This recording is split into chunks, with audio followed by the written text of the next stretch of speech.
They say some moments haunt you forever, but no one talks about the ones you choose to remember. It's been 2 years since that night, since I caught myself watching him, watching me, and instead of turning away, I let him see more. It wasn't planned. I didn't wake up thinking I'd show another man what wasn't his to see. But when you've spent years feeling invisible, sometimes all it takes is one look that lingers just a little too long, and suddenly, you're someone again. Greg, my husband, is a good man, but good isn't the same as present. Good isn't the same as wanting, and sometimes, good feels a lot like empty. Aaron looked at me like I was there, like I mattered, like I was more than the wife who folds the towels just so, more than the woman who sets the table and clears it alone. He didn't have to say it. I saw it in the way his gaze stayed soft on my skin, in the way he held silence like it meant something. And when that silence stretched too long, I didn't break it. I let him look, and worse, I wanted him to. No words, no touches. But when you know someone is watching, and you lean just a little closer, let a strap fall just a little lower, isn't that a kind of betrayal too? I don't know. All I know is on that night, I showed him exactly what he wanted to watch. And I've never stopped wondering if that moment says more about him or about me. Subscribe to Heartfelt Tales Unfold, because some stories you only admit to in the dark. Greg and I live in a quiet neighborhood just outside the city. Nice lawns, white fences, matching mailboxes. Everything looks exactly how it should. Our home is always tidy. Spotless, actually. I keep it that way. Not because anyone notices, but because order is the only thing that doesn't talk back. Greg likes things clean. He doesn't say it, but I know. When the counters shine, when the pillows are fluffed just right, he sighs a little softer. He's not cruel. He's not loud. He's just gone, even when he's right there. He works hard, comes home tired, eats dinner, scrolling through emails, falls asleep with the TV humming low in the background. Sometimes I watch him and wonder, when did we stop looking at each other? He kisses my forehead, says, "Thanks," when I hand him his coffee. But it's the kind of love that feels like muscle memory, like tying your shoes, like locking the door at night. You do it, because you've always done it. And me, I go through the motions. I cook, I clean, I fold, I smile. But something in me has been running on empty for a while. Then there's Aaron, Greg's best friend from college, the one who laughs too loud at dinner parties, the one who remembers birthdays without Facebook, the one who looks at you like he hears the part you didn't say out loud. He visits every couple of months, stays in the guest room at the end of the hall, brings wine and stories from cities I've never been to. And every time he's here, the air feels different, less cold, less lonely. He jokes with Greg, helps me carry dishes, laughs at things Greg doesn't notice anymore. He notices me. Like when I wear that old blue dress, the one I almost threw away twice, Aaron says. "You always did look better in blue." Greg doesn't look up. Aaron lingers in doorways, watches when I walk away, and I'd be lying if I said I didn't feel it. Greg loves me. I know he does, but it's the kind of love you give a well-kept home, stable, predictable, quiet. Aaron. Aaron looks at me like I'm a secret, like if he stared long enough, he might figure out what I'm hiding.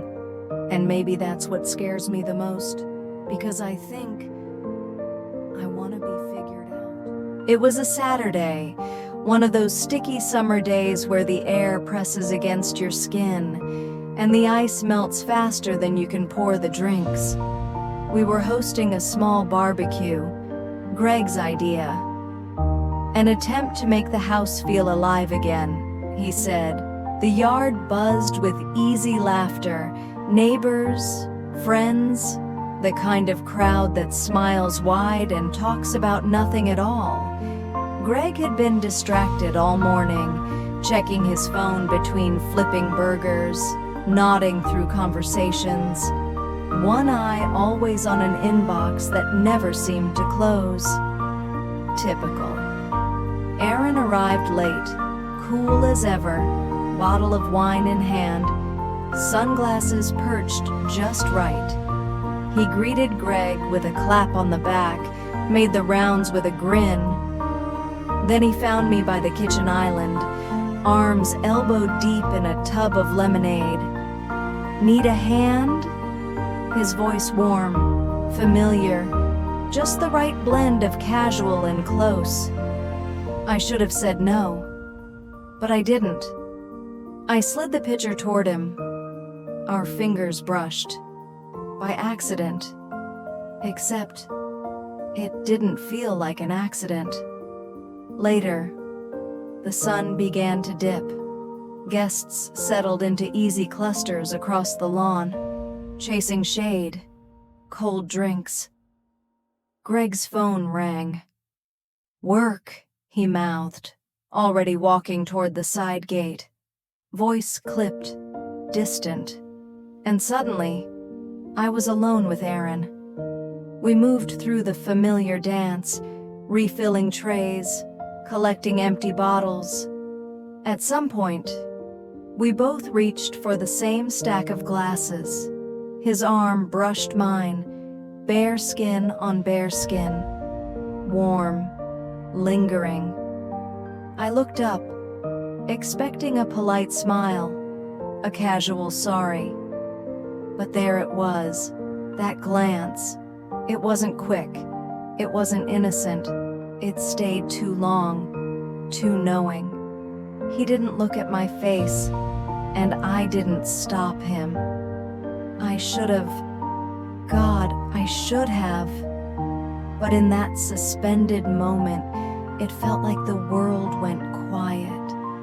The hum of the fridge, the distant laughter outside, all of it faded. And in that pause, something inside me shifted. I turned away, pretending to wipe the counter, steadying my breath. That's when I saw it. His phone, screen face up on the island. A video, paused mid-frame. Me, from last summer, laughing in the pool, head tilted back, hair dripping wet, eyes alight with something I hadn't felt in months. My heart kicked hard against my ribs. Heat rushed beneath my skin, not entirely from the sun. I could have ignored it, pretended I hadn't seen, but some part of me needed to know. I glanced at him. Aaron met my eyes. No apology, no explanation, just certainty. And still, I didn't say a word, because beneath the good wife smile, beneath the hostess routine, a part of me liked knowing someone still watched, and that's when everything began to unravel. I wasn't looking for anything, truly. I wasn't. I wasn't the kind of woman who chased danger or invited it. I kept my promises, kept the house, kept the routine. But after that day, after that glance, something inside me refused to go back to sleep. It was harmless, I told myself. He hadn't said anything. I hadn't done anything. It was just a look, just a moment. But I kept replaying it, late at night, when Greg's soft snores filled the space between us. I'd close my eyes and see it again, the way Aaron's gaze lingered, the way it knew, and worse, the way it made me feel, like I was there, like I mattered, like I wasn't invisible. It was a dangerous feeling, addictive in the smallest, quietest ways. The next morning, I stood in front of the mirror longer than usual, brushed my hair with more care than needed, added a hint of gloss to lips that hadn't worn color in months. Not for Aaron, I told myself, not for anyone, just because. But I knew better, and that knowing, that quiet, shameful knowing, burned beneath my skin. Still, the thrill hummed louder. I started noticing when Aaron would be around.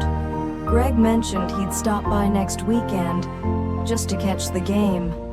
My heart stuttered before I could stop it. I planned the snacks a little more carefully, chose a top that fit just a little closer, painted my nails, things Greg hadn't noticed in years. And every time the guilt crept in, every time I caught my reflection and hated what I was doing, I told myself again, it's harmless. He hasn't said anything. I haven't done anything. But each look, each accidental brush, each silence held a second too long. They added up, a slow drip of something I couldn't quite stop craving. I loved my husband. I did. But I also loved how Aaron made me feel. Like I was still a woman, not just a wife, not just the keeper of lists and groceries and folded sheets. A woman. And somewhere beneath the guilt, beneath the ache, was a hunger I hadn't realized was starving. It started small. A glance here, a pause there, moments I could have brushed off. Should have, but didn't. One afternoon, we were gathered around the dining table, Greg talking numbers and deadlines, like he always did. Aaron sat across from me.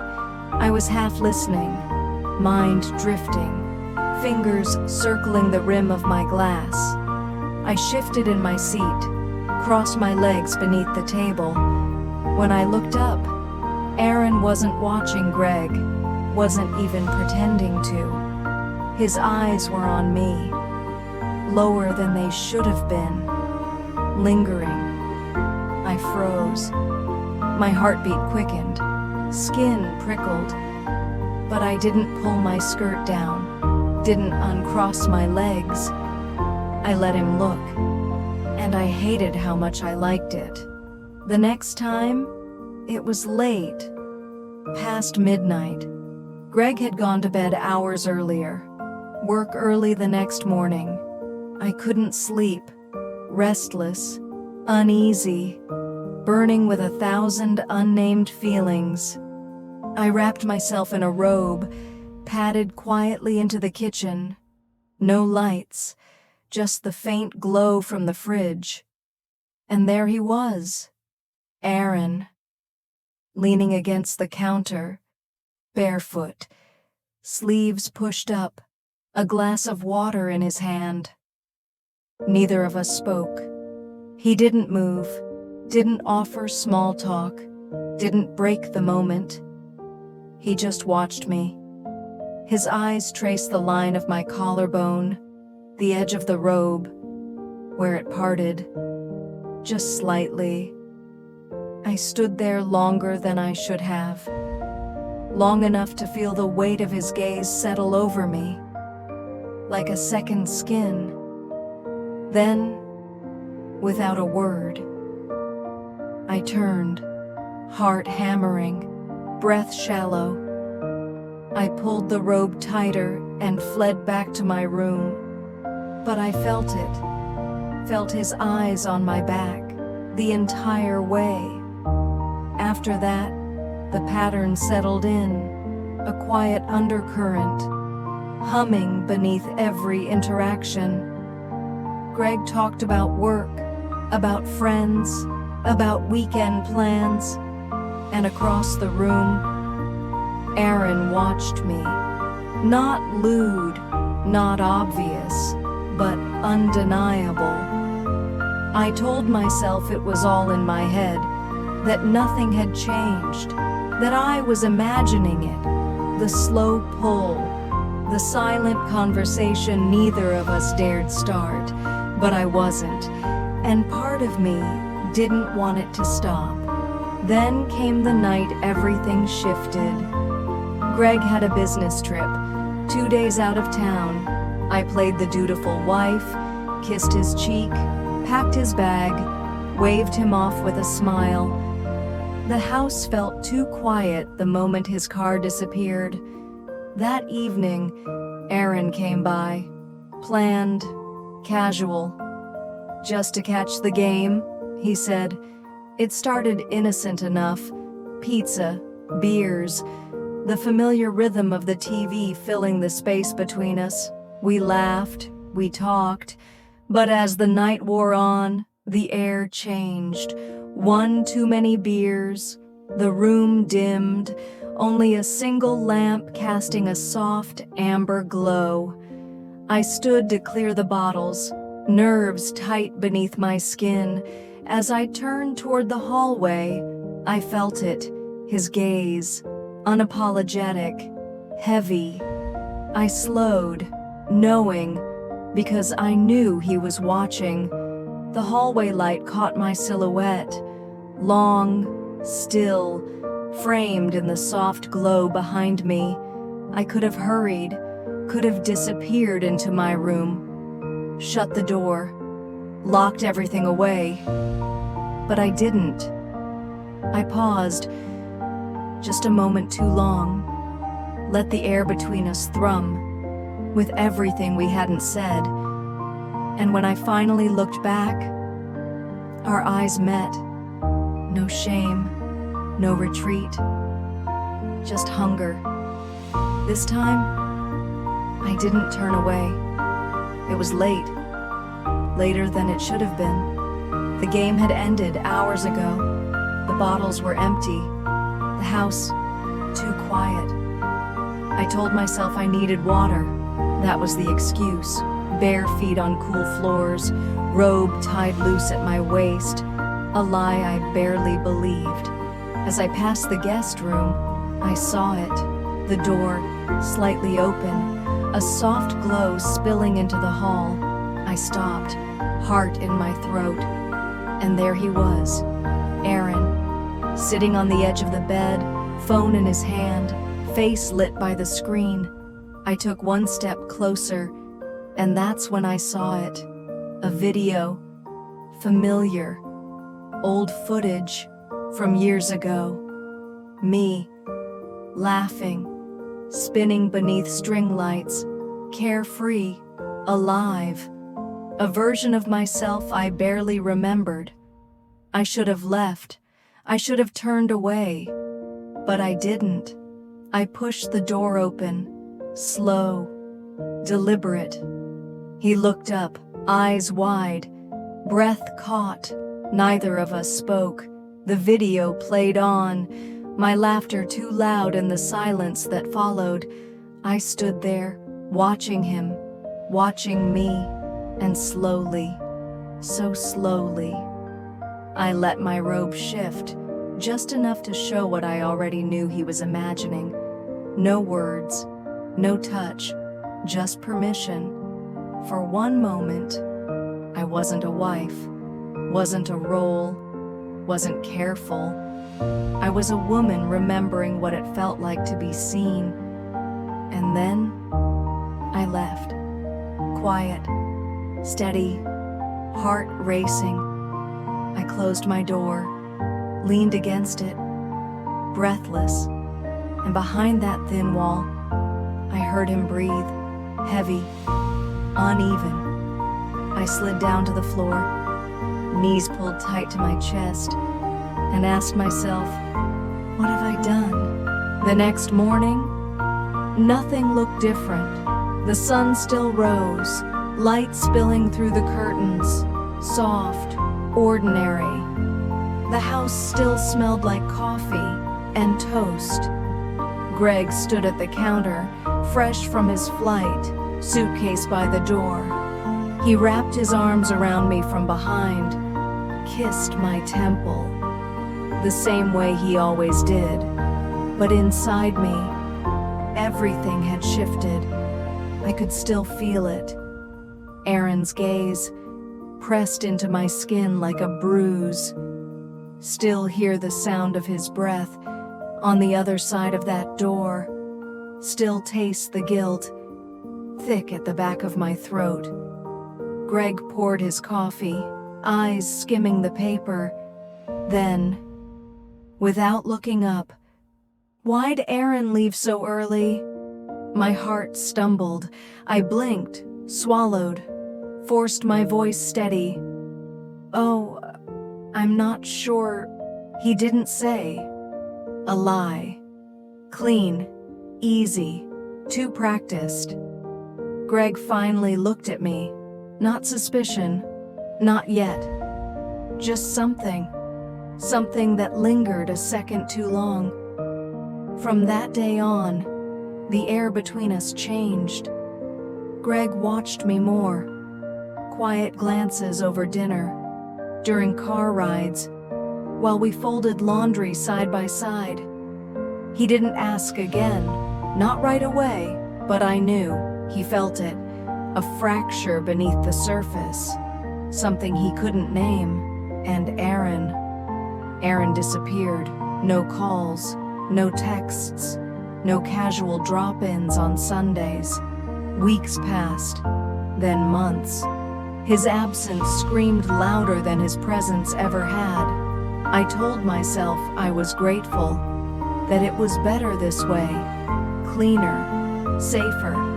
But late at night, when the house fell still, when Greg's breathing softened beside me, I reached for my phone, opened the app, checked my stories. He was there, watching, always watching. No likes, no messages, just watching. And every time I saw his name in that quiet list, my chest tightened. I hated him for it. I hated myself more. One evening, we sat side by side on the couch, Greg reading, me scrolling without really seeing. He spoke, soft, careful. "Did something happen with Aaron?" The room went silent. Blood rushed loud in my ears. I looked at him, steady, controlled. "No. Why would it?" Another lie. Bigger this time, one that tasted like poison the moment it left my mouth. Greg nodded, said nothing more. But the way he looked at me after, I knew, he knew, and me. I did nothing, said nothing, just sat there, smiled, breathed, while inside, I shattered, because everything had happened, even though nothing had happened. Say next, and I'll finish with the final reflection, guilt, question to the listener, the part that lingers after the sound fades.